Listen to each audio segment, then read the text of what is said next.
Assalamualaikum warahmatullahi wabarakatuh. Kaifa halukum? Bagaimana kabarnya anak-anak yang soleh dan soleha?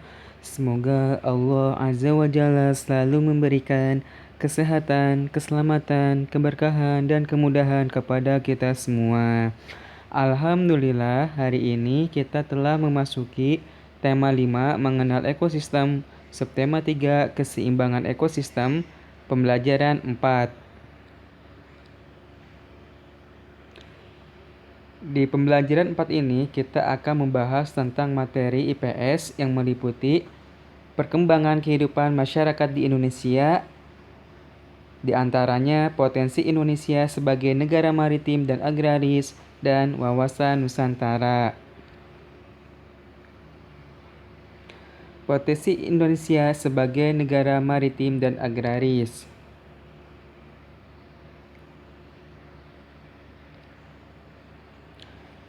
Secara geografis, Indonesia merupakan sebuah negara kepulauan dengan 2/3 luas lautan lebih besar daripada daratan. Hal ini terlihat dengan adanya garis pantai di setiap pulau. Kekuatan inilah yang merupakan potensi besar untuk memajukan perekonomian Indonesia. Letak Indonesia yang sangat menguntungkan karena berada di tengah-tengah perdagangan dunia, yaitu di antara Samudra Hindia dan Samudra Pasifik, serta benua Asia dan benua Australia. Berdasarkan data Food Culture Organization atau FAO tahun 2012 dan 2015, Indonesia penghasil sumber makanan laut yang melimpah seperti rumput laut, ikan tuna, kepiting, dan udang.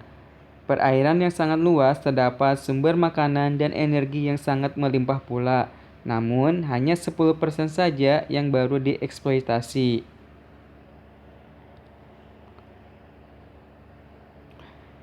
Indonesia sebagai negara agraris dikenal karena penghasil rempah-rempah dan memiliki tanah yang subur. Pertanian dan perkebunan antara lain padi, jagung, kelapa sawit, cengkih, tembakau, karet, dan tebu. Potensi Indonesia sebagai negara maritim dan agraris digunakan untuk kemakmuran dan kesejahteraan rakyat Indonesia.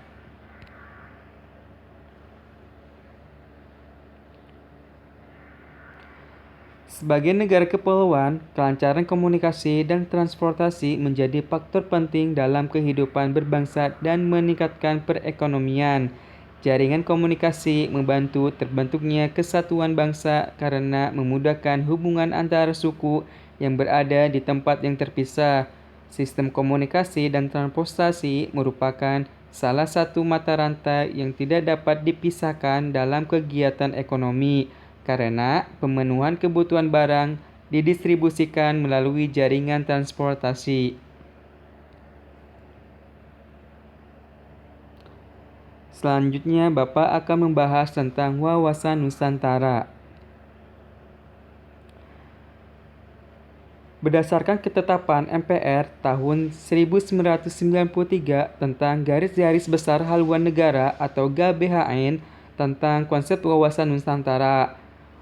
Wawasan Nusantara adalah cara pandang dan sikap bangsa Indonesia mengenai diri dan bentuk geografisnya berdasarkan Pancasila dan Undang-Undang Dasar 1945. Wawasan Nusantara mengutamakan kesatuan wilayah dan menghargai kebinekaan untuk mencapai tujuan nasional. Wilayah NKRI merupakan paduan tunggal antara darat, laut, udara, beserta seluruh kekayaan alamnya. Keadaan itu disampaikan bangsa Indonesia pada forum internasional dalam Deklarasi Juanda pada tanggal 13 Desember 1957. Isi Deklarasi Juanda yaitu bahwa seluruh kepulauan, perairan, dan udara di atasnya yang mengelilingi dan berada di antara pulau-pulau Indonesia merupakan satu kesatuan wilayah yang tidak dapat dipisah-pisahkan dan merupakan negara kesatuan rakyat Indonesia.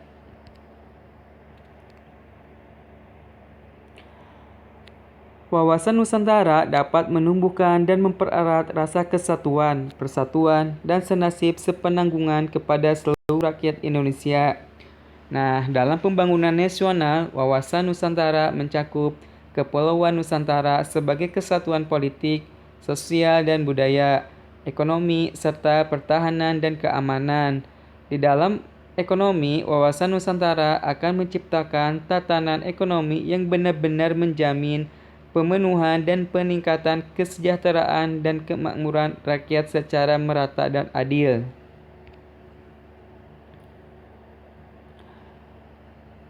Perwujudan Kepulauan Nusantara sebagai kesatuan ekonomi meliputi sebagai berikut. Yang pertama, kekayaan di wilayah Nusantara secara potensial dan efektif menjadi modal dan milik bersama bangsa Indonesia untuk memenuhi kebutuhan pembangunan bangsa secara merata. Yang kedua, tingkat perkembangan ekonomi harus seimbang dan serasi di seluruh daerah dalam wilayah Indonesia. Dan yang ketiga, kehidupan perekonomian di seluruh wilayah Nusantara diselenggarakan sebagai usaha bersama dengan asas kekeluargaan dalam sistem ekonomi kerakyatan untuk sebesar-besarnya bagi kemakmuran.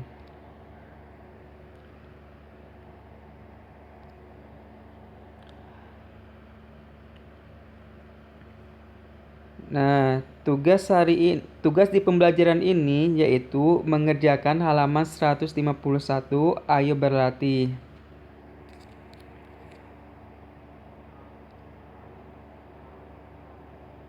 Alhamdulillah, pembelajaran part ini telah selesai. Semoga ilmu yang disampaikan bermanfaat.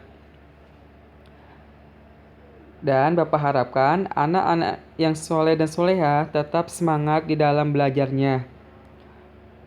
Jazakumullahu khairan. Wassalamualaikum warahmatullahi wabarakatuh.